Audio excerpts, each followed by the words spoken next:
तो आज हम मुगल इतिहास के एक बहुत ही दिलचस्प सवाल को समझने वाले हैं। एक ऐसा सवाल जिसके जवाब में उस दौर की सियासत, ताकत और रिश्तों की एक पूरी कहानी छिपी हुई है।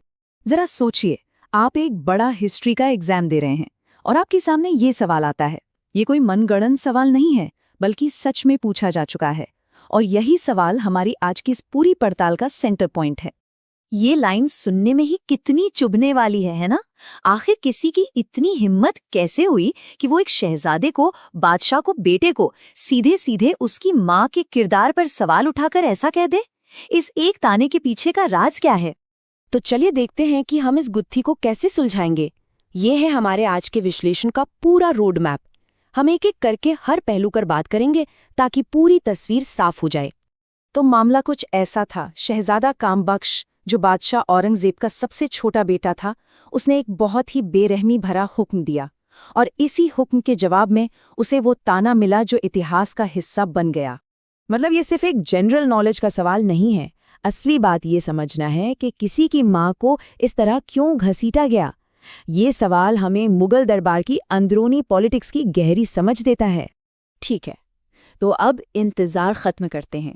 चलिए इस रहस्य से पहली परत हटाते हैं और जानते हैं कि आखिर इस सवाल का सही जवाब है क्या।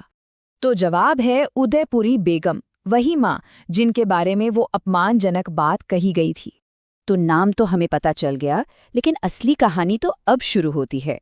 सवाल क्या से हटकर अब क्यों पर आ गया है। वो कौन थीं और उन्हें क्यों निशाना बनाया जा रहा था? चलिए अब उस विवाद की जड़ तक पहुंचते हैं जो उनकी पहचान से जुड़ा है, क्योंकि यही वो वजह है जो हमें उस नीच आचरण वाले ताने तक ले जाती है। तो देखिए, उनकी असली पहचान को लेकर इतिहासकारों में अलग अलग मत हैं। ज्यादातर का मानना है कि वो जॉर्जिया से आई एक नाचने वाली थी जो पहले दारा शिकोह के हरम में थी। वहीं कुछ लोग उन्हें कश्मीरी या हिंदू भी मानते हैं। लेकिन यही डांसिंग गर्ल वाली पहचान मुगल दरबार में उनकी छवि पर बहुत भारी पड़ी।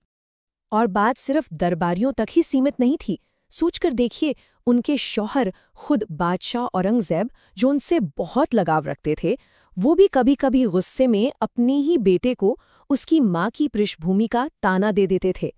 इससे पता चलता है कि ये पहचान कितनी बड़ी राजनीतिक चीज बन चुकी थी। लेकिन क्या उनकी पहचान सिर्फ एक नर्तकी की थी? नहीं, बिल्कुल नहीं। अब देखते हैं कि हिंदुस्तान के सबसे ताकतवर बादशाहों में से एक औरंगजेब पर उनका कितना गहरा असर था।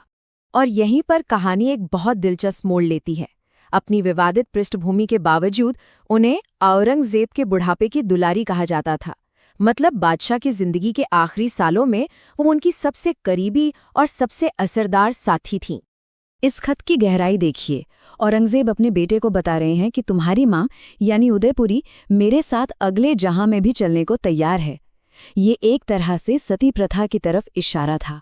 किसी का ऐसा करने के लिए तैयार हो जाना उन दोनों के बीच के बेहद गहरे और असाधारण रिश्ते को दिखाता है। अच्छा, अब इस पूरी कहानी को उस समय की फैमिली पॉलिटिक्स के चश्मे से देखते हैं।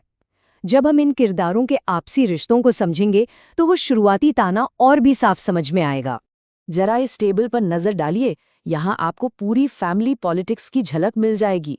जहां दूसरे शहजादों की माएं बड़े शाही या कुलीन घरानों से थीं, वहीं कामबख्श की मां उदयपुरी बेगम की पृष्ठभूमि विवादित थी और सत्ता की असली लड़ाई हरम के अंदर यहीं से शुरू होती थी।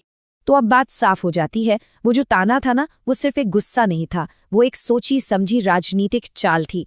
कामबख्श के किसी भी गलत काम को सीधे सीधे उसकी मां की कमजोर पृष्ठभूमि से जोड़ दिया जाता था ताकि उसे सत्ता की दौड़ में कमजोर साबित किया जा सके। तो कहानी के आखिर में क्या हुआ? औरंगजेब की मौत के बाद उदयपुरी बेगम का क्या हुआ? और सबसे जरूरी बात, उनकी कहानी हमें आज क्या सिखाती है? ये उनके जीवन के आखिरी और सबसे दर्दनाक कुछ महीने थे। 1707 में औरंगजेब की मौत हुई और इस सदमे को वो बर्दाश्त नहीं कर पाईं। बस 3-4 महीने के अंदर गहरे दुख में ग्वालियर में उनकी भी मौत हो गई। ये उनकी वफादारी का आखिरी सबूत था। तो उदयपुरी बेगम की कहानी से हमें इतिहास के बारे में क्या पता चलता है? यही कि इतिहास सिर्फ वो लोग नहीं बनाते जिनके नाम के आगे बड़े बड़े टाइटल लगे होते हैं। कई बार असली कहानी पर्दे के पीछे मौजूद वो लोग गढ़ते हैं जो आधिकारिक तौर पर तो हाशिए पर होते हैं, पर असल में बहुत ताकतवर होते हैं। तो जाते जाते एक सवाल के साथ आपको छोड़ जाते हैं। सोचिएगा ज़रूर कि इतिहास के पन्नों में ऐसी कितनी ही और शख्सियतें होंगी जिन्हें सिर्फ एक फुटनोट बनाकर छोड़ दिया गया, लेकिन जिन्होंने असल में बड़े बड़े साम्राज्यों का रुख मोड़ दिया था। शायद असली कहानियां हमें अक्सर हाशिए